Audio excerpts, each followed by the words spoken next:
कामाख्यकामसम्पन्नं कामेश्वरी हरप्रियं कामना देहि मे नित्यं कामेश्वरी नमोस्तुते. Welcome everyone to the channel. I hope you guys find this video in good health, peace and prosperity. Today we are going to talk about offerings. Why do we do offerings? What is the law behind it? And what kind of offerings generate what effect? Just to mention that this is symbolism. It is the law that we are trying to decode. There will be multiple offerings that are given, but we will classify them into major categories to understand what is and how the law works behind them. These are given to me in my sadhana, in my meditations. It was revealed to me, and today the message was very loud that I should talk about it. So we are going to talk about it. Why do we offer is the first question, and in this question, the first thing that we have to understand or ask ourselves is, do we even have the capacity to give anything to the source, anything to the Adya Shakti in my case, or in any supreme being or supreme energy?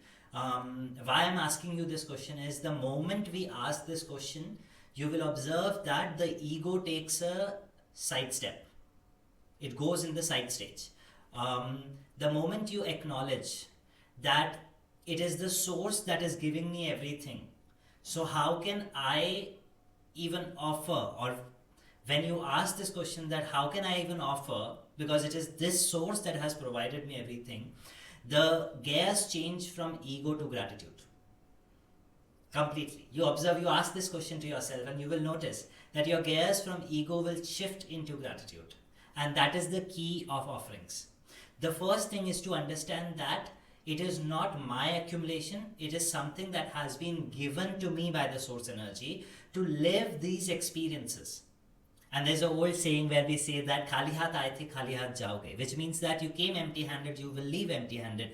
And the sound philosophy behind it is that there are certain resources that are provided to you according to your energy, according to the vibration you are in, and we will decode how that vibration works.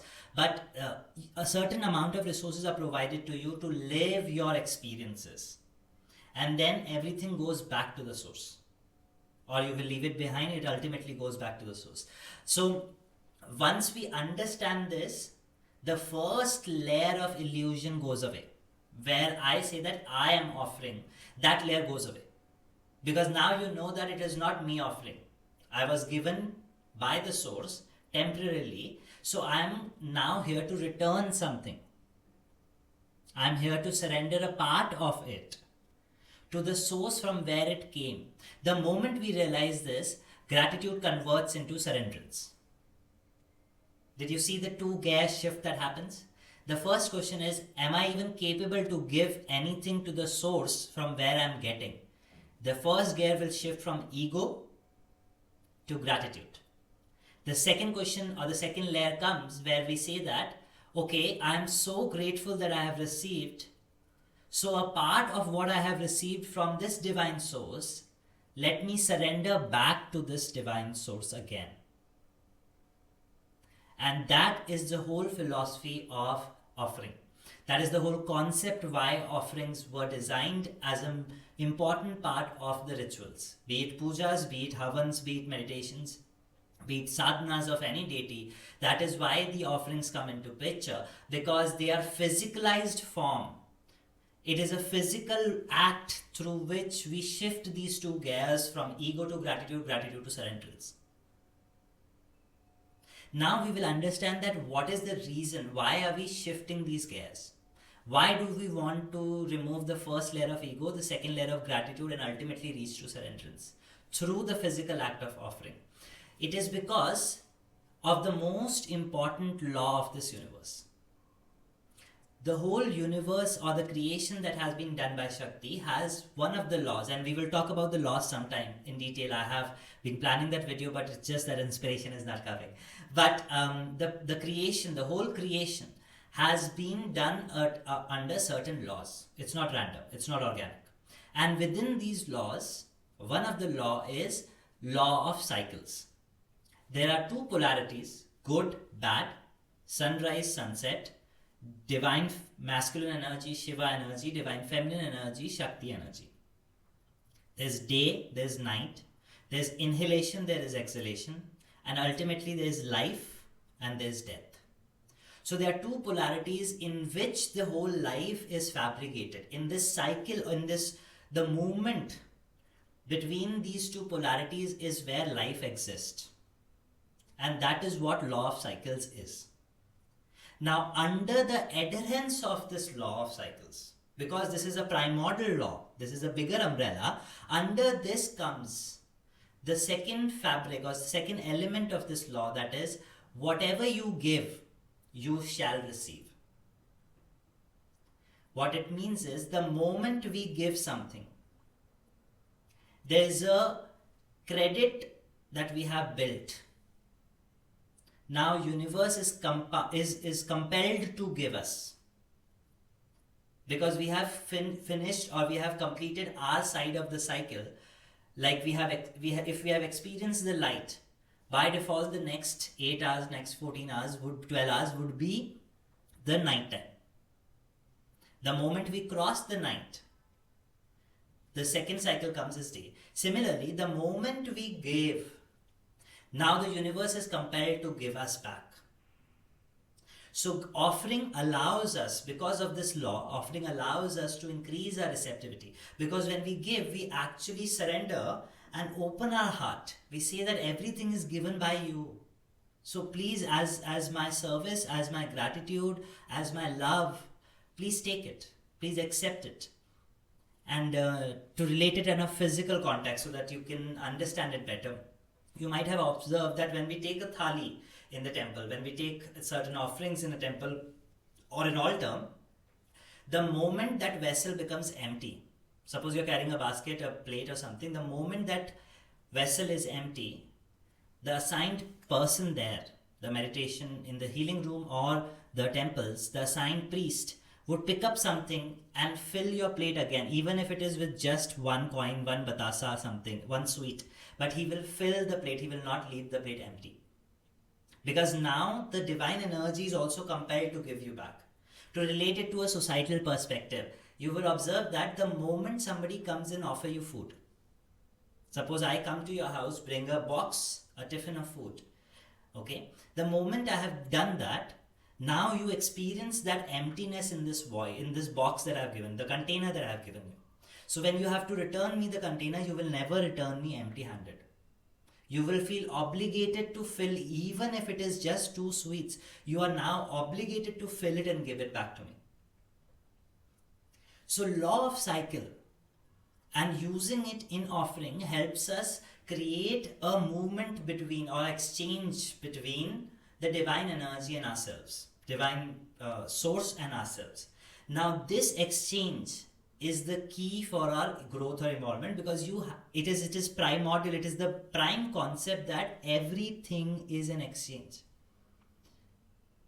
There are some times when the exchange is not physicalized.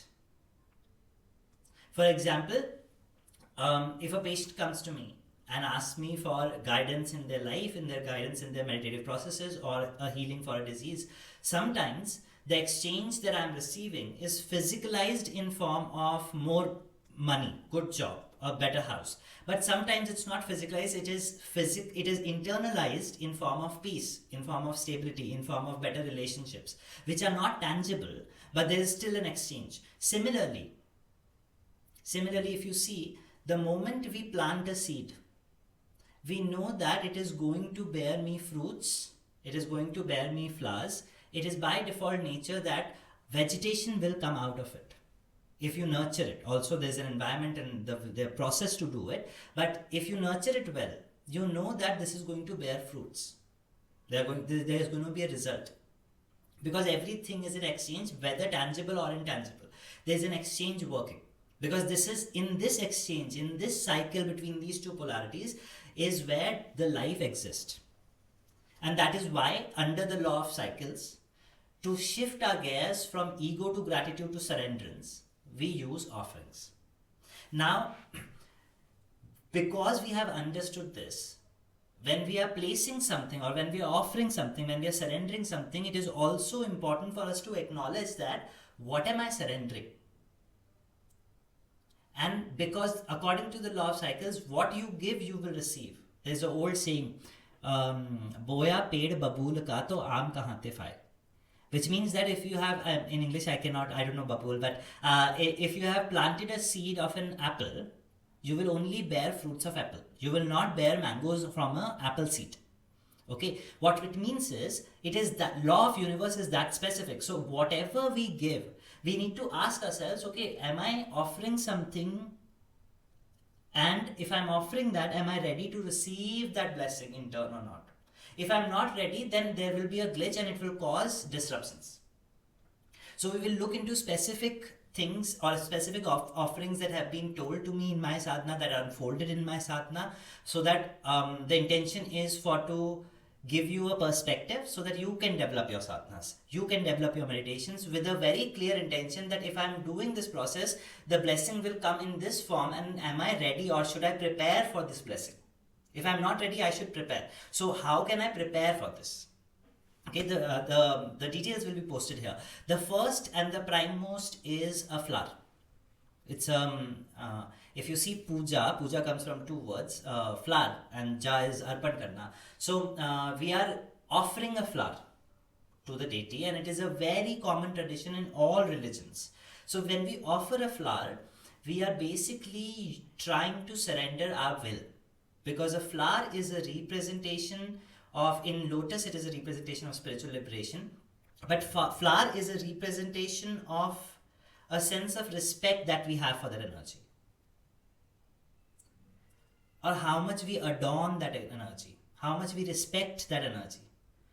The gratitude comes from the flower. It is a representation of that energy. So whenever you are offering a flower, you are showing your respect to the energy. What it does is, it kind of, if you notice, when we give flowers, we also bow our head. So it is the surrenderance of our will center. This is our will center, the Agnya Chakra, from where we exert things, exert will.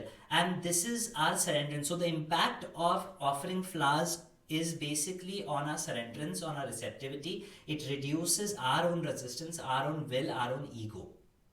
That is why it is, even if you are not asked to do anything, people will say that just take flowers for God. Because the moment you offer flowers, you are surrendering, you are respecting the energy, and thereby reducing your ego, reducing your resistance. In spiritual traditions, lotus is a representation of spiritual liberation. So whenever we are offering lotus, we are asking for spiritual power, spiritual enlightenment. There are different deities that correspond to different flowers according to the traditions, according to regions where the deities originated, or the form of energy, or the softer or the ugra form. On that basis, there are different flowers, and all flowers means the same thing. The next comes food, fruits, anything that is eatable, sweets. These are the representation, or when we are offering foods and fruits, the exchange is, they signify the ability to digest life forces or life prana. When the blessing will come, we should be able to digest it, right? When you inhale the air, there is a system with which your body digests air, or uses it and releases carbon dioxide. There is a way in your body processes nutrients when you put food in it. So that is the ability to digest. Where does it reside? It mostly resides at the navel chakra. So whenever we offer food to a deity, we are trying to tell that there is so much fertility, there is so much nourishment happening from you to me. You have been the source of my nourishment.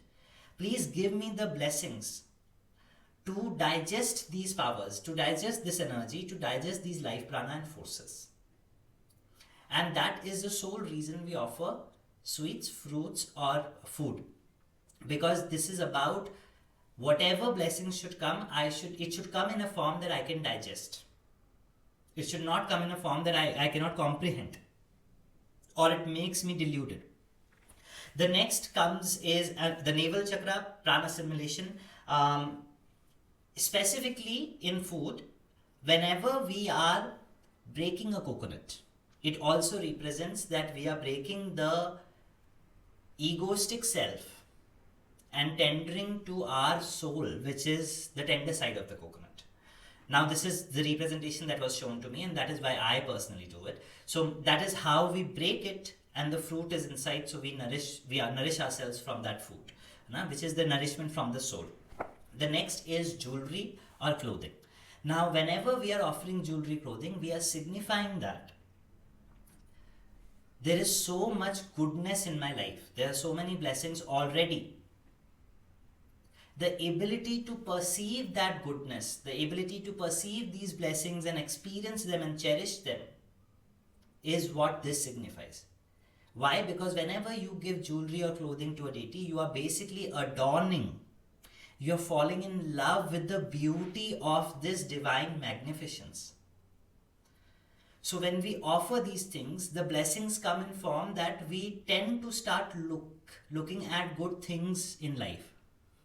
We find joy in simplest of the things, and that is why if you see a lot of bhakti yogis or bhakti saints really like dressing up their deities. Why? Because now while they're dressing up and they feel overjoyed that mother is looking so pretty, you see, in this beautiful sari. That ability to experience joy through the beauty around in the world comes by offering jewelries and clothes. It also has a very strong impact on navel. It also has a very strong impact on our perspective. It's a mental perspective that gets shifted. You will, rather than complaining, you will see that you will start looking at small things in life and you start cherishing those small things, the beauty in simplest things. Welcome. So it's a mental shift, it's a mental perspective. Also, the beauty is expressed externally through navel.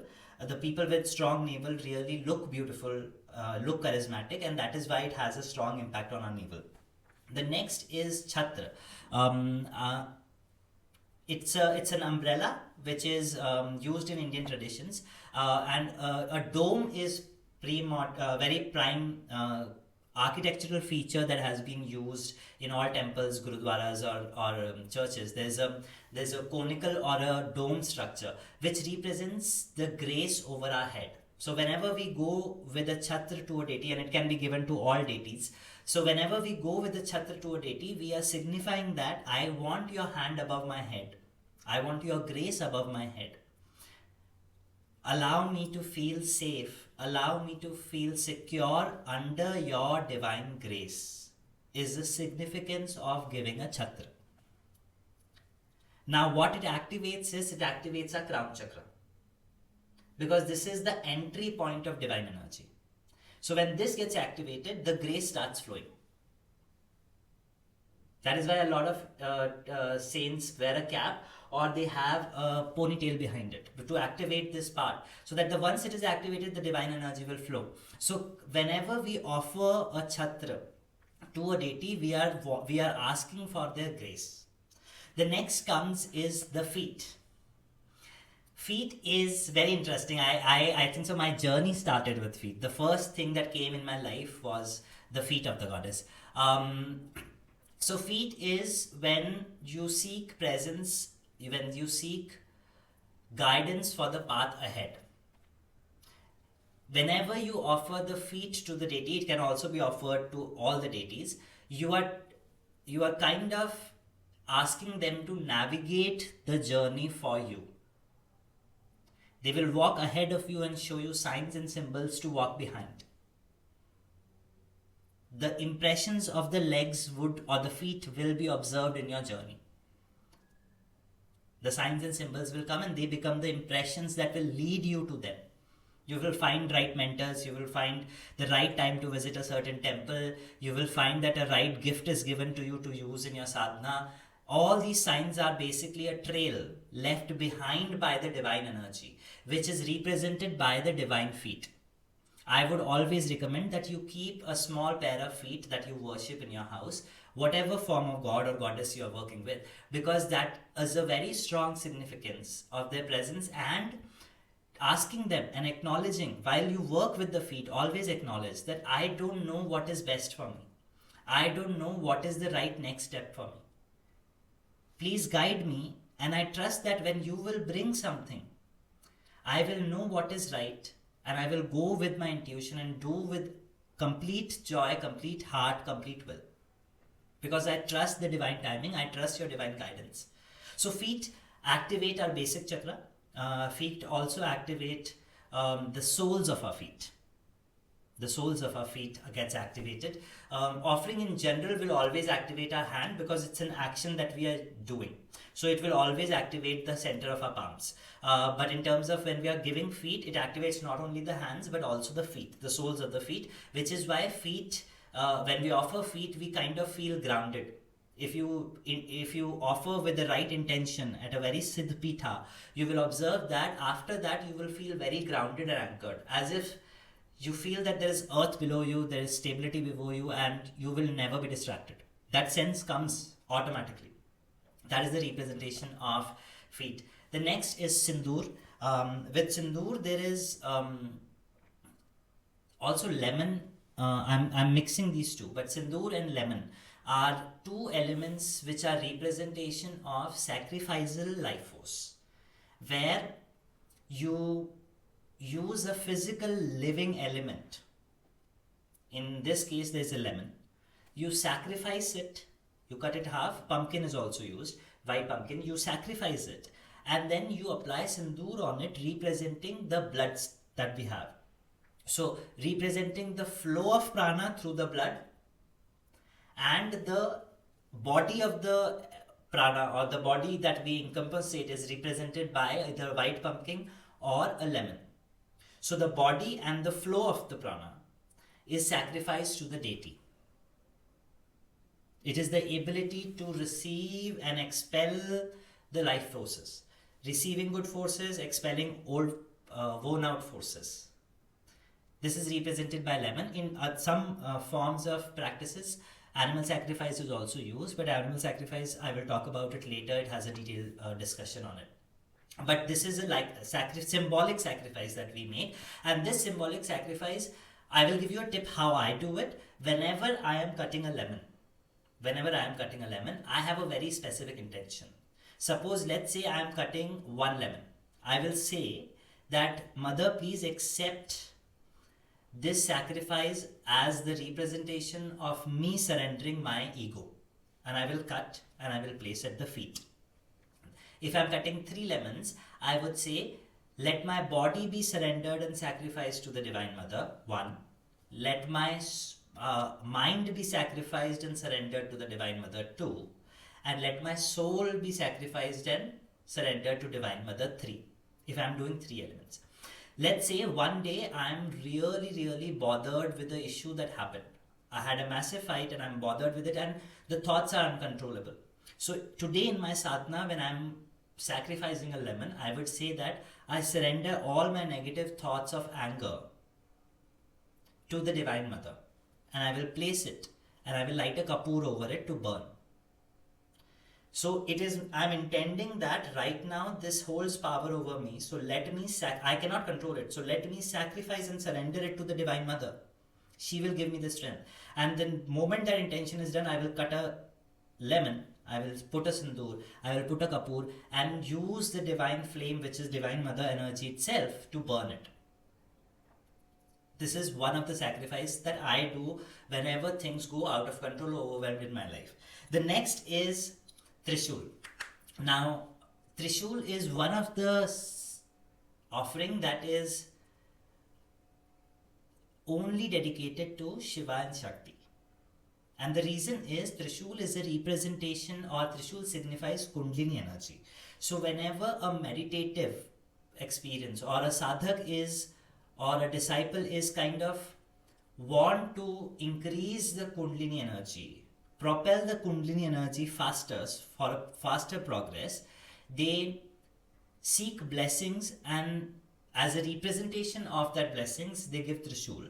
Because the trident has 3 arms, 3 points, and these 3 points represents the main nadis. So the protection or the blessing that we receive is on all the chakras, but primarily on the nadis that circulate up the Kundalini energy. And that is why Trishul is also used in all temples of Shiva and Shakti, because these are places where Kundalini automatically rises. And Shiva and Shakti are are the two major representations of Kundalini energy, because Shakti is Mooladhara Vasani, which rises up, and Shiva is sitting on the top. We will discuss it later sometime. But they are the prime source that controls this movement, the union and this flow. So Shiva and Shakti is represented with Trishul, and Trishul's is also, sorry, I had a power cut. And Trishul is also anchored in situations where a disciple has worked really hard, and if his Kundalini is completely awakened. So if you go to places where saints have worshipped or did their sadhanas, you will always see a Trishul anchored there to represent that this is the place where they have actually awakened their Kundalini, and whoever works in the vicinity will have this blessing. That is why all the saints who have the ashrams in these places, they become anchor points for new spiritual disciples to continue their meditations, to continue these sadhanas, because the energy has already been anchored there. The next or the last one is weapon. Weapon, different deities, different gods have different kinds of weapon. I would always recommend that we keep a small knife, iron knife. In old Indian traditions, mothers used to do, whenever a child gets a bad dream, they would slip a knife below the bed. And the reason why we offer a weapon specific to the deity, or we use the weapon in our prayers, is to cut off old connections, to cut off the old karmic chapters and patterns, also to seek protection from the deity. So suppose it's a Devi, so you will offer a talwar, a sword, or you will offer a knife, and when you offer that, you in return are seeking protection. It creates an auric shield around you. It creates a divine protection, divine shield around us. And that is why we offer, in a lot of traditions, we offer weaponry to divine energy or divine source. These are the reasons we exchange and the implications of this exchange. Why? Because everything is exchange. If you notice that when we inhale, we are taking oxygen, which is being expelled by the plants, and we are expelling carbon dioxide, which is being inhaled by the plants. So everything is not only just in cycle, but it is also fabricated in an exchange where everything is being used. So whenever we go with an offering, the universe is compelled, or the source energy is compelled to share a certain blessings. And most of the times, the kind of offering we take, the blessings come in that form, because we also open up ourselves in that direction. When we do it intentionally, the reason I'm explaining this is, when we do it very intentionally, when we understand the law and do it purposely, the receptivity is many, many times. When you acknowledge that I cannot give anything to the source, the gratitude increases. Then you understand that it is her nourishment that I am feeding on. Your ability to nourishment, your gratitude specific to nourishment increases. So your ability to have more nourishment increases.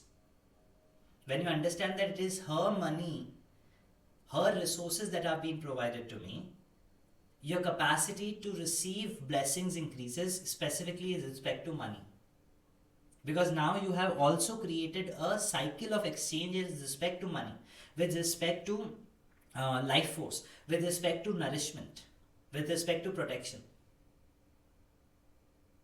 And that is why a sense of awareness of what we are doing and how we are approaching spiritual meditations or spiritual or religious or rituals in our life is very important, because once we know that this is the exchange I'm triggering,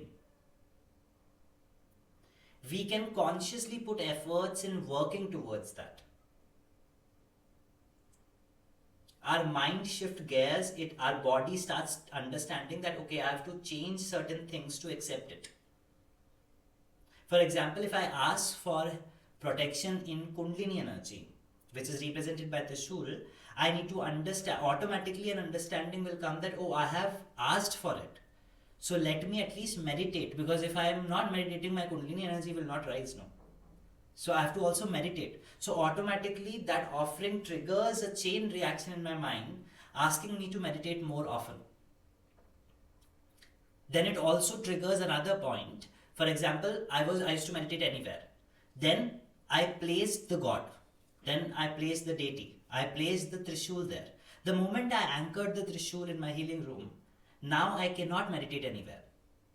Because it is that place that I have decided, I have chosen, or I have created an exchange that I need protection. So my mind automatically tells me that when you will sit there, your experiences will be better, your sadhana will be better. So now there is certain discipline automatically coming in the sadhana. It will automatically come.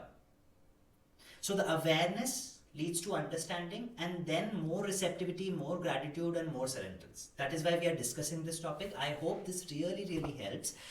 In accordance to the law of cycle, we will quickly receive the blessings in exchange from the divine energy, but there is one precaution that you need to take care of. I kept it for the last. There is a precaution. Precaution is over abusing the offerings or the law of offerings. There are few things happen when you understand that, okay, if I offer, I will get this, and you over abuse it. First is you are disrespecting the energy. Second is, if you're not doing any spiritual work, if you're not learning your lessons, and you're just basing your evolution, your growth on the basis of offerings, it becomes bribe. And the moment this happens, you will face, initially your good karmas will give you a lot of benefits, and you will think that, oh, whenever I go and put something in the temple or something I offer, things come, good things happen to me. Okay, the good karma will be cashed out. But once it's cashed out, what will happen? The whole heap of bad karma will come tumbling down and spoil our life. And people go through extreme stagnations in their work, in their career because of that. That is why we don't have to over abuse the offering. We need to understand that once we have offered, we have to prepare ourselves, study ourselves, work towards receiving the offering, receiving the return. The second is overusing the blessing. Let us say that you have been given certain money and you misuse it. What it does is, it takes away, the source energy will not respect you for the second time. He's like, every time I will give him something, he will misuse it. For example, a small child, if he comes and asks you 10 rupees, Mama, I want to go somewhere. And if you give, and he goes and have a cigarette or drinks alcohol, and you find out, what you will do? You will say, the next time I'm not giving you money. So divine source doesn't trust us. Second, it comes under exploitation. And the third thing is, it will over-energize our body. When we excessively get into blessings, when we start indulging into excessive blessing mode, what happens is we become greedy, we become lustful, and sooner or later, the foundations are not right, the tower will crumble. Sooner or later, we will have a disaster. So these are two precautions to ensure. Every time you're offering, you need to understand it has to be substantiated by your hard work. It has to be substantiated by your processes of learning and changing your mindset and your emotions and your actions. Your karma, your free will has to be a part of the offering. It goes by default. Let us absorb a cycle of blessings and offer, sacrifice certain things in our life. Please relax your body. Om Kamakya Kama Sampannam Kameshwari Hara Priyam Kamana Dehi Me Nityam Kameshwari Namostate. To the Divine Mother, to all the spiritual gurus, all the spiritual teachers, and my Guru Master Chwakoksui Mahaguruji Mele, to the Divine Eternal Fire, we humbly sacrifice our body, our mind, and our soul to the higher purpose, to the spiritual evolution of my life and benefit and love for all sentient beings. I hereby sacrifice my ego, my resistance, my pride, which are stopping me to learn from my lessons, to learn from my mistakes. I release and sacrifice all negative thoughts, emotions, patterns, belief systems, rigid ideas, and mindsets that are holding me back from my growth and evolution. Thank you. Om. To the Divine Mother, I am completely receptive, I am superconductive, I am super receptive. I accept the blessings in my body, in my mind, and in my soul. I accept your love and compassion within me completely, for the benefit of all beings. I accept your prosperity and abundance for the benefit of all beings, my family and my loved ones. I accept the blessings of healing energy and healing power for the benefit of all beings, my family and my loved ones. I accept the divine Shakti within me to help me grow and evolve, and to help others evolve too. Thank you. Whenever you're ready, you can open your eyes. I hope this helps. I hope this increases your receptivity. This increases your surrenderance. This understanding leads you for a better exchange, and you work towards receiving more. Jai Ma Kamakhya.